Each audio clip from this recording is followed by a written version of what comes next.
మూడు రంగుల జెండా ముగ్గురున్న జెండా వందనం చేసి ప్రేమించు వేరు చెయ్యకుండా కాషాయి రంగు హైందవం తెలుపన్నది క్రైస్తవం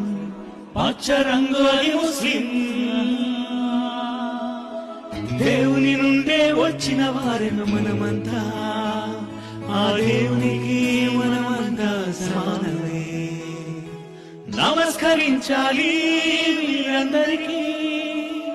సమానంగా చూడాలి వీరందరినీ మూడు రంగుల జెండా ముగ్గురున్న జెండా వందనం చేసి ప్రేమించు వేరు చెయ్యకుండా కాషాయి రంగు హైందవం తెలుపన్నది క్రైస్తవం పచ్చ రంగు అది ముస్లిం దేవుని నుండే వచ్చిన వారెను మనమంతా ఆ దేవునికి మనమంతా సమానమే నమస్కరించాలి వీరందరికీ సమానంగా చూడాలి వీరందరినీ